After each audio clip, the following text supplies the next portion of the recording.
अच्छा विद्यार्थियों, आज मैं आपको 10th क्लास 10 का चैप्टर 4 पढ़ाने जा रहा हूँ। चैप्टर 4 का नाम है द्विघात समीकरण। इसको इंग्लिश में कहते हैं क्वाड्रेटिक इक्वेशन। देखिए बच्चे, आपने पढ़ा चैप्टर 2 में पढ़ा था द्विघात बहुपद के बारे में पढ़ा था। द्विघात बहुपद में क्वेश्चंस भी सॉल्व किए थे, जिसकी जो स्टैंडर्ड एक जो मानक रूप होता है वो होता है ax² + bx + c, जिसमें a is not equal to 0, क्योंकि a 0 नहीं हो सकता है।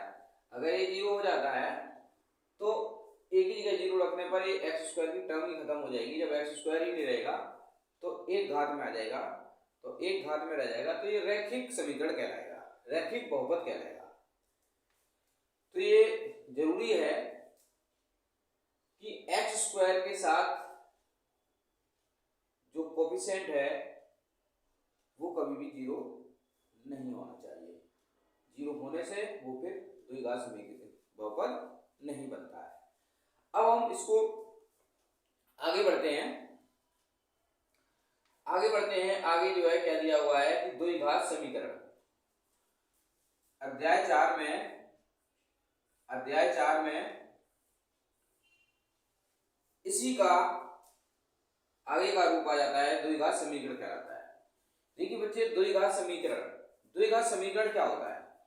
द्विघात समीकरण द्विघात बहुपद का एक रूप है, जिसमें द्विघात बहुपद को शून्य के बराबर रखने पर द्विघात समीकरण बन जाता है। ध्यान रहे, इसमें देखो, इसमें ax² + bx + c है, तो ये द्विघात बहुपद है। लेकिन इसी को जब आपने शून्य के बराबर रख दिया, इसके बराबर रख दिया, शून्य के बराबर रख दिया, तो ये आपका द्विघात समीकरण बन जाता है। क्या बन जाता है? द्विघात समीकरण। अच्छा, ध्यान रहे, ए बी और सी ये तीनों वास्तविक संख्या होती हैं। वास्तविक संख्याओं का मतलब है वास्तविक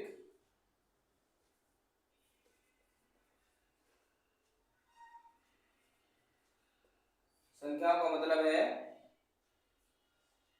0, 1, √3, 1/2, -5 etc।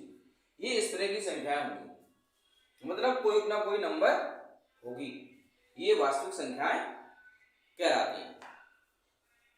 लेकिन ध्यान रहे कि b 0 हो सकता है, b 0 हो सकता है, c 0 हो सकता है, बट a 0 नहीं होगा। इस चीज को ध्यान रखना है, a 0 नहीं होगा, क्योंकि a 0 होने से क्या होता है, a 0 हो जाएगा तो x² की टर्म खत्म हो जाएगी। देखिए, अगर हम a की जगह 0 रख देते हैं तो x² + bx + c = 0, और ये 0 हो जाएगा, तो क्या बचेगा? bx + c = 0। अब ये रैखिक समीकरण बन जाएगी। क्या बन जाएगी? रैखिक समीकरण बन जाएगी। तो ध्यान रहे कि a 0 नहीं हो सकता है, b 0 हो सकता है, c भी 0 हो सकता है, लेकिन a 0 नहीं हो सकता है। अब आगे देखते हैं, x दर में द्विघात समीकरण कहलाती है। तो अब आपको पता चल गया होगा द्विघात समीकरण क्या होती है। कोई भी समीकरण जिसमें अधिकतम 2 घात हो वो द्विघात समीकरण कहलाती है। चर की अधिकतम घात 2 होनी चाहिए। क्लियर है? अच्छा, अब मैं आगे करा रहा हूं आपको।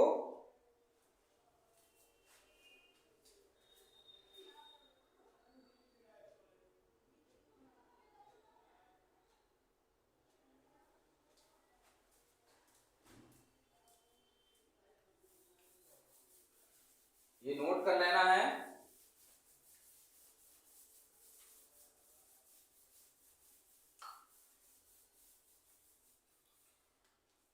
आपको द्विघात के बारे में और समझा देता हूं।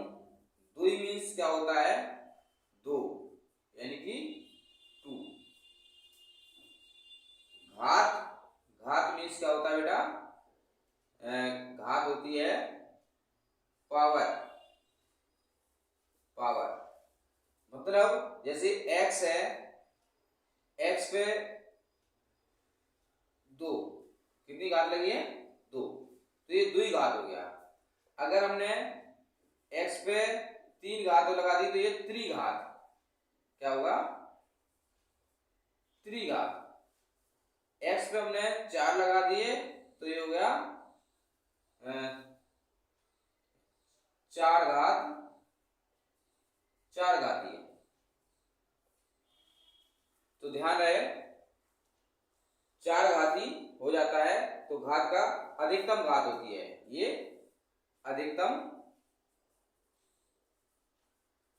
अधिकतम 2 घात होगी तब ये द्विघाती कहलाएगा। अब मैं आपको बताता हूं, जैसे ax² plus bx plus c बराबर 0 है। मैंने आपको बताया था कि a 0 नहीं हो सकता है, b 0 हो सकता है, b अगर 0 हो जाता है तो ax² प्लस c बराबर 0, ये भी द्विघाती, द्विघात, द्विघात समीकरण, द्विघात समीकरण है, ध्यान रहे। इसी तरह से अगर c 0 हो जाता है तो ax² प्लस bx बराबर 0, तब ये द्विघात समीकरण है। मान लो a और b और c दोनों 0 हो जाते हैं, b बराबर भी 0 है और c बराबर भी 0 है, तो क्या बचेगा, ax² बराबर 0, ये भी द्विघात, द्विघात समीकरण है। ध्यान रहे कि b 0 था तब भी वो द्विघात समीकरण था, c 0 हुआ तब भी द्विघात समीकरण था, b और c दोनों ही 0 हुए तब भी वो द्विघात समीकरण रहा। लेकिन अगर a 0 हो जाता है, देखिए अगर हम a को 0 लिखते हैं, a बराबर 0 लिखते हैं तो 0 into x² plus bx plus c बराबर 0, ये 0 होने से ये पूरा 0 हो जाएगा तो क्या बचेगा, bx प्लस c बराबर 0। अब आप देखिए मैंने कहा था कि अधिकतम 2 घात होनी ही चाहिए, लेकिन यहाँ कितनी घात है, 1, तो अब ये द्विघात समीकरण नहीं है, ये क्या है, रैखिक, रैखिक, ये हो गया आपका रैखिक समीकरण। तो याद रखना है आपको कि x² के साथ का जो कोएफिशिएंट होता है वो कभी भी 0 नहीं होगा, क्योंकि x² के साथ का अगर कोएफिशिएंट 0 हो जाता है तो वो द्विघात समीकरण नहीं होता है। अब आपको पता चल गया होगा कि रैखिक समीकरण क्या होता है, जिसमें एक घात होती है वो रैखिक समीकरण होता है, जिसमें 2 घात होती है वो द्विघात समीकरण होता है, जिसमें 3 घात होती है वो त्रिघात समीकरण होता है, और इसमें 4 घात होती है वो 4 घातीय समीकरण होता है। अब मुझे लगता है कि आप लोगों को द्विघात समीकरण क्या होती है, रैखिक समीकरण क्या होती है, ये बात आपको समझ में आ चुकी होगी। अच्छा, अब हम आगे बढ़ते हैं। आपकी एक्सरसाइज 4.1 में सिर्फ ये क्वेश्चन ये दिया हुआ है कि उसमें चेक करना है कि बताओ ये द्विघाती समीकरण है या नहीं है। अब हम उसकी तरफ बढ़ते हैं, देखते हैं।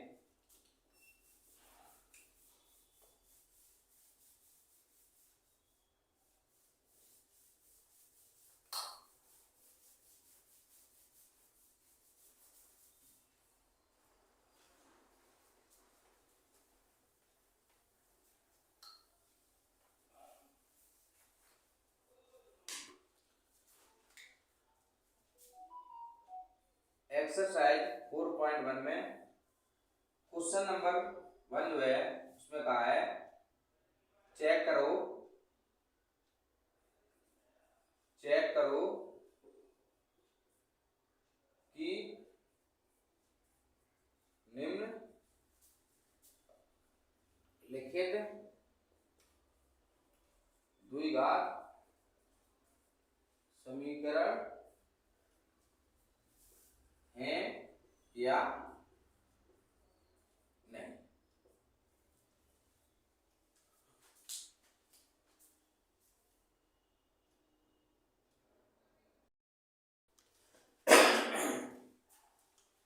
देखिए मैंने एक्सरसाइज 4.1 के क्वेश्चन नंबर 1 के 4 पार्ट लिखे हुए हैं। इसमें ये बताना है कि ये बताइए, चेक करो कि निम्नलिखित द्विघात समीकरण है या नहीं है। तो सबसे पहले हम इनको सॉल्व करेंगे। सॉल्व करके जो दो पावर में बचेंगे वो द्विघात समीकरण कहलाएंगे, और जो दो पावर में नहीं होंगे, ज्यादा में होंगे या कम में होंगे, वो द्विघात समीकरण नहीं होंगे। तो सबसे पहले हम पहला क्वेश्चन करते हैं। देखिए x + 1 का होल स्क्वायर दिया हुआ है। क्या दिया हुआ है? x + 1 का होल स्क्वायर। तो इसको फॉर्मूला खोलते हैं, a + b। एक फॉर्मूला होता है a + b का होल स्क्वायर। क्या होता है? a² + 2ab + b²।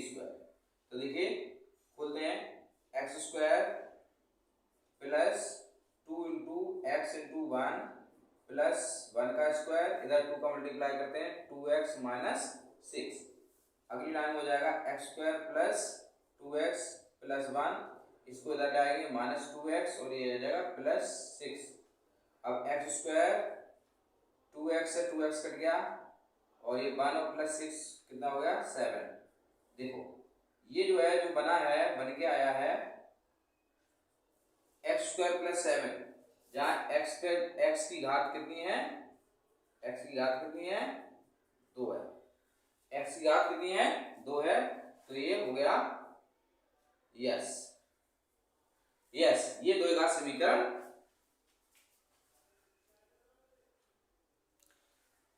ये द्विघात समीकरण है, क्योंकि इसमें दो घात आ चुकी हैं। मैंने बताया था कि अगर इक्वेशन में 2 घात बच जाती हैं तो वो द्विघात समीकरण कहलाता है। अब हम इसी तरह इसको सॉल्व करते हैं। देखो ये उससे भी आसान है। ये x² - 2x बराबर -2 का मल्टीप्लाई 3 में भी करेंगे, और -2 का मल्टीप्लाई x में भी करेंगे, तो -6 और 2x, x² - 2x -2x + 6। अब पता है जो संख्या अगर माइनस में होती है वो इस साइड आएगी तो प्लस में हो जाएगी, और जो प्लस होती है वो जब इस साइड आएगी तो वो माइनस हो जाती है। तो ये हो गया x² -2x - 2x 4x हो गया, +6 बराबर 0। अब आप देखिए x पे x की घात कितनी है? यहाँ पे 2 है, तो ये हो गया द्विघात समीकरण। यस, आपको कुछ नहीं, आपको सॉल्व करने हैं। फॉर्मूला लग सकता है, 9th क्लास के फॉर्मूला यूज हो सकते हैं। सॉल्व करने के बाद आप लास्ट स्थिति में पहुंचेंगे, फिर आप ये देखेंगे कि x पे 2 घात वाली संख्या बची है या नहीं बची है। अगर बची है तो द्विघात समीकरण होगा, अगर नहीं बची है या उससे ऊपर घात आती है तो वो द्विघात समीकरण नहीं होगा। अब आइए देखिए तीसरा वाला सॉल्व करते हैं। इसको देखते हैं कैसे करना है। देखो बेटा, ये x - 2 है, ये x + 1 है, x - 1 है, ये x + 3 है। अब हम क्या करेंगे, पहले इन दोनों को सॉल्व करेंगे, ऐसे इधर इन दोनों को सॉल्व करेंगे। तो देखो मल्टीप्लाई करते हैं, x का गुणा इसमें भी करेंगे, फिर x का गुणा इसमें भी करेंगे, फिर -2 का। तो देखिए x का एक तरीका होता है, इसको गुणा x में किया तो x + 1 हो गया, फिर ये -2 है, x + 1। इसी तरह x का गुणा किया, x + 3 हो गया, -1 है, x + 3 हो गया। अब x का गुणा किया, x² + x -2x - 2। इसी तरह x² + 3x -x - 3। देखो x² से x² कट गया, ये बचा -x - 2, और ये बचा 2x - 3 -x - 2x - 2 + 3 बराबर 0। ये आ गया -3x + 1 बराबर 0। अब आप देखो यहाँ x पे कितनी पावर है? एक पावर है। कितनी पावर है? x की अधिकतम घात कितनी है? x की घात कितनी है? एक है। कितनी है? x की घात एक है, इसलिए नो आएगा। क्या आएगा? नो। यानी कि ये द्विघात समीकरण नहीं है, क्योंकि इसमें दो घात नहीं आया। इसी तरह से हम आगे क्वेश्चन करते हैं, सेम है, x का मल्टीप्लाई इसमें भी करेंगे, 2x प्लस 1 फिर -3 2x प्लस 1 x का multiply x square plus 5x। अब देखिए x का गुणा इसमें किया तो 2x स्क्वायर आया प्लस x आया, -3 2 जा 6 आया, -3 आया बराबर।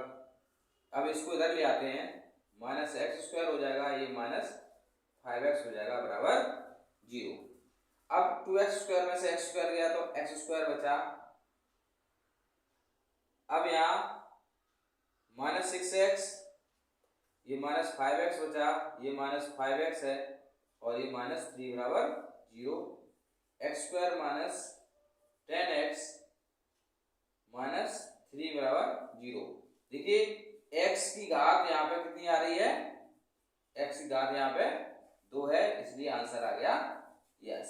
देखिए कोई डाउट तो नहीं है होगी। आपको बस ये ध्यान रखना है, आपको एक सही तरीके से सॉल्व करना है। जैसे कि आप 9th क्लास में 8th क्लास में गुणा करते आए हैं, आपको वो सही तरीके से सॉल्व करना है। सॉल्व करने के बाद आप लास्ट में जब पहुंचेंगे, अब आपको ये देखना है कि x पे घातें कितनी है। 2 है तो वो द्विघात समीकरण है, यानी कि यस।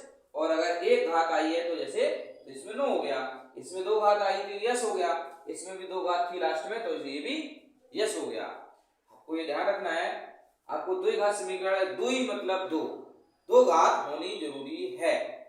तो ये तो एक्सरसाइज 4.1 में इस तरह क्वेश्चन थे, सिर्फ चेक करना है, चेक करके बताने की बताओ द्विघात समीकरण है या नहीं है। अब आगे की जो एक्सरसाइज हैं उनमें आपको सॉल्व करने विधियां हैं, मैं उनके बारे में बताऊंगा।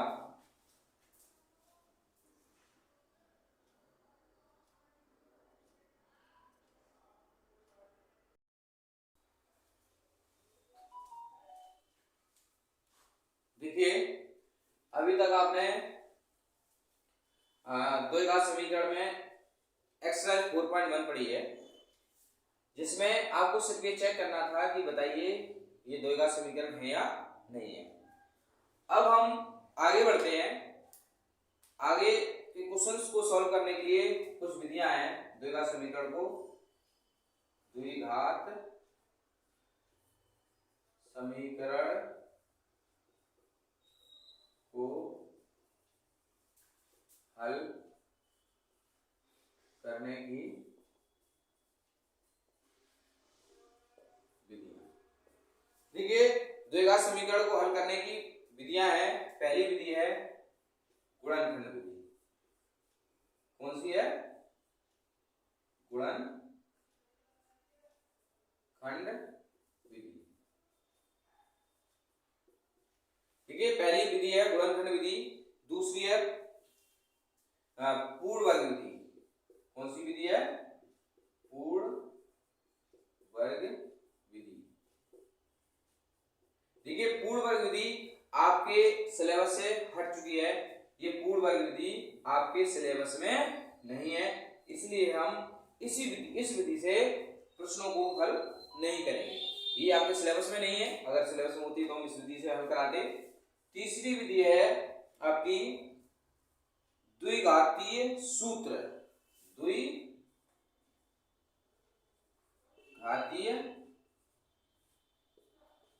सूत्र, या हम इसको सूत्र विधि भी कहते हैं, सूत्र विधि। और इस सूत्र का नाम क्या है? श्रीधराचार्य सूत्र। श्रीधराचार्य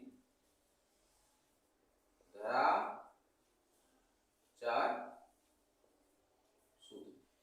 ये हमारे जो गणितज्ञ थे धराचार्य जी, उन्होंने इस सूत्र का की खोज की थी, उस सूत्र को उन्होंने वेरीफाई किया था, इसलिए उनके नाम से श्रीधराचार्य सूत्र कहते हैं। अब हम आगे एक चौथी चीज क्या देखेंगे, जब हम सीधेधराचार सूत्र लगाएंगे तो हमें द्विघात समीकरण के मूलों की प्रकृति जाननी पड़ेगी। द्विघात समीकरण के मूलों की प्रकृति, हमें द्विघात समीकरण के मूलों की प्रकृति जाननी होगी। और द्विघात समीकरण के मूलों की प्रकृति जानने के बाद हम उसमें ये तय करेंगे कि ये मूल वास्तविक हैं या वास्तविक नहीं है। ये अभी आगे का टॉपिक है, जब आएगा तब हम अभी बताएंगे आपको। फिलहाल हमने आपको ये इन विधियों के बारे में बता दिया है। तो सबसे पहले हम आपका जो विधि है गुणनखंड विधि, इस विधि के बारे में बात करेंगे, कैसे करना होता है। ये बहुत ही इंपॉर्टेंट विधि है। गुणनखंड विधि, पूर्ण वर्ग विधि, पूर्ण वर्ग विधि तो आपको करनी नहीं है। द्विघात सूत्र, ये दोनों अगर आपको अच्छे से आते होंगे तो ये चैप्टर बिल्कुल आसान है, आपके लिए कुछ भी नहीं है। तो इसलिए गुणनखंड विधि को बहुत अच्छे से समझ लेना बच्चे, थोड़ा सा ध्यान दीजिए। हम बात करते हैं सबसे पहले गुणनखंड विधि की। किसकी बात करते हैं? गुणनखंड विधि। देखिए गुणनखंड विधि में हम आपका आपकी एक्सरसाइज है 4.2, एक्सरसाइज 4.2 से हम एक क्वेश्चन उठा लेते हैं और उसको गुणनखंड विधि से करते हैं। आपको समझ में आ जाएगा। क्वेश्चन नंबर 1 का हमने फर्स्ट पार्ट ही उठाया।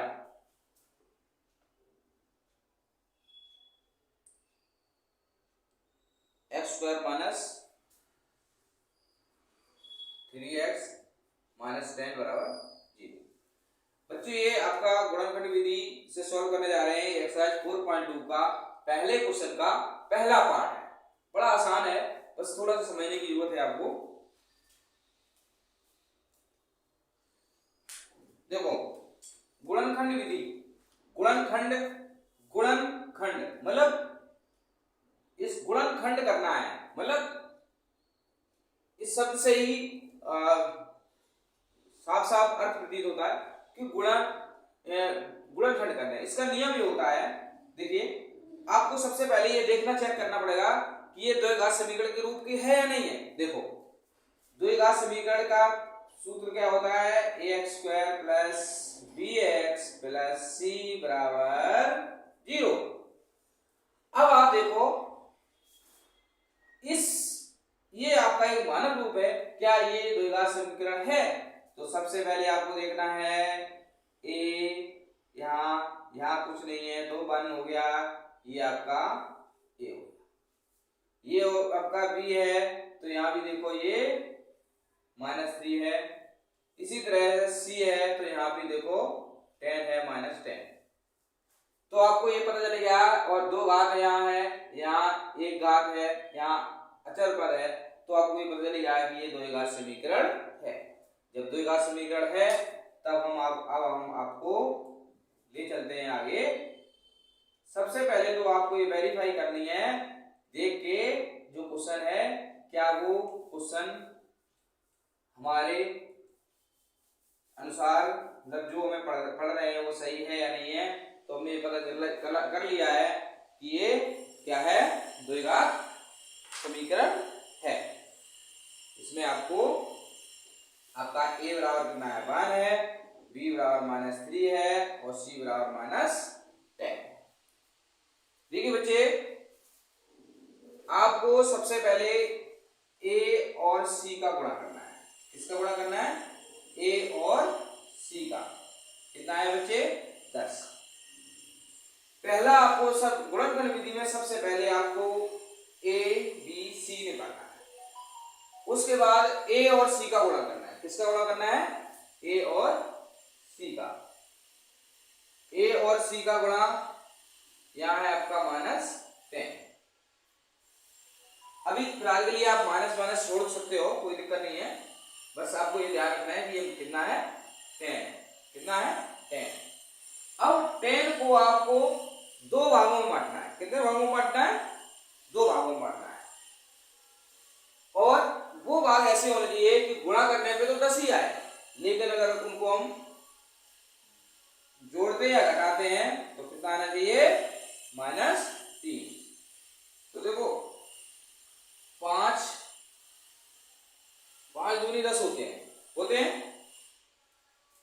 10 को 5 और 2 के दो भागों में बांट दिया, 5 दूनी 10। ठीक है। अभी आपका प्री बोर्ड जो इससे पहले हाफ ईयरली का एग्जाम हुआ था उसमें भी इस तरह के क्वेश्चन आए थे जिसमें एक्स निकालना था ऐसे। तो आप 5 दूनी 10। अब आपको ये देखना है कि 5 में से 2 घटाया तो कितना आ गया? 3। क्या आपका 3 है या? यस है। ठीक है बच्चे। तो अब देखिए आपको सबसे पहले समझ में आया कि ए और सी का गुणा करना है, गुणा कर दिया। अब उस ए और सी को दो भागों में बांटना है, वो भाग ऐसे होने चाहिए जो इसके बराबर हो। तो देखो 5 में से 2 गए, 3 आ गए। क्लियर है? चलिए अब हम आगे करते हैं। x² माइनस, यहाँ माइनस लगा हुआ है। अब इसके बाद कितने हैं? 5 माइनस कितना है? 2x माइनस 10 बराबर 0। 5 दूनी 10, 5 माइनस 2 3। क्लियर हुआ? अब आगे क्या करना है? अब का फट से इस x को इसके साथ भी गुणा कर दो और इस x को इसके साथ भी गुणा कर देते हैं। तो क्या आता है? x² माइनस 5x और माइनस माइनस क्या हो जाता है? प्लस हो जाता है और ये हो गया -10 बराबर 0। अब आपको क्या करना है? कॉमन लेना है। क्या लेना है? कॉमन लेना है। देखिए यहाँ पे क्या था? 1 था, तो 1 और 5 में तो कुछ कॉमन है नहीं, लेकिन यहाँ देखो x² और यहाँ x है। देखो इन दोनों में x कॉमन है। अब इनमें देखो 2 का पहाड़ा 10 में जाता है ना 5 बार, 2 पंचे 10, यानी कि 2 इसमें आप कॉमन ले सकते हो। यहाँ पे x कॉमन लिया आपने, तो जब x कॉमन का मतलब होता है भाग देना। ध्यान रहे, कॉमन का मतलब होता है हमने x² में से x कॉमन लिया, इसका मतलब x का भाग दिया, तो 1 कट गया तो कितना बचा? 1 बचा। अब ऐसे ही 5x में भी x का भाग देना है। कॉमन का मतलब ही होता है भाग देना। तो जब x का भाग दोगे तो x कट गया, क्या बचा?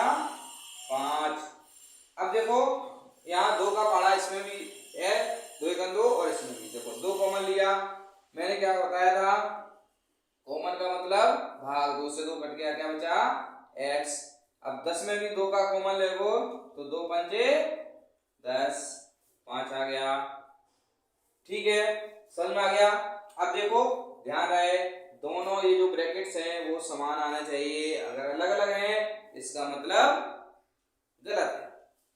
अब आया x माइनस 5 कॉमन, यहां से x लिखा गया और यहां से 2 लिखा गया बराबर 0। समझ में आया? ये बन गए आपके गुणनखंड। क्या बन जाते हैं? आपके गुणनखंड हो जाते हैं। अब हम आगे करते हैं।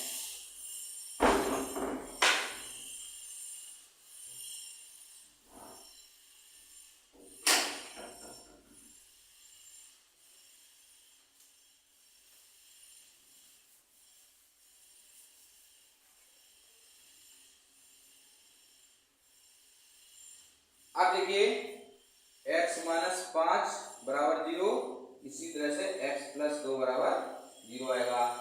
तो x बराबर यहाँ 5 आ गया और यहाँ x बराबर -2 आ गया। तो x के मूल आ गए 5 -2, यानी कि आंसर आ गया आपका 5 -2। ये समीकरण के मूल कहलाते हैं। समीकरण के मूल क्या आते हैं? समझ में आया? समीकरण के मूल वो होते हैं x का मान जो समीकरण को संतुष्ट करता है वह समीकरण का मूल कहलाता है। x का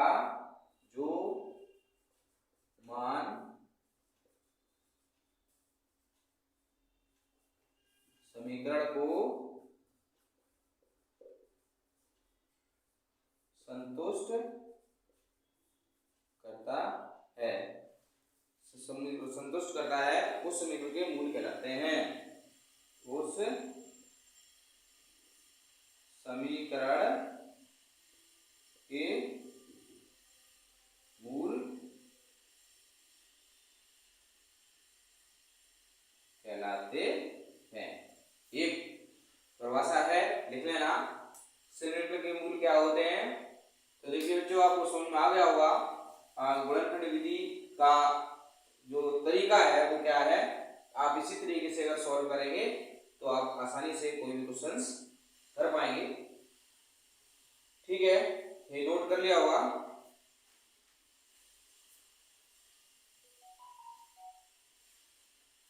देखिए जी, हम अभी आपको एक दो क्वेश्चन और करा रहे हैं, उनको एक क्वेश्चन को और कराते हैं या अगले वीडियो में कराएंगे। आप लोग जितना मैंने समझाया है उसके अनुसार एक्सरसाइज करने की कोशिश करना। हम YouTube पे डालेंगे और YouTube पे लाइक, सब्सक्राइब और शेयर जरूर करना। अगर आपको कुछ समझ में आता है, अगर आपको अच्छा लगता है कि नहीं हमारी समझ में कुछ आया है, तो लाइक, शेयर एंड सब्सक्राइब जरूर करें। धन्यवाद बच्चे। आगे का टॉपिक हम नेक्स्ट वीडियो में डिस्कस करेंगे।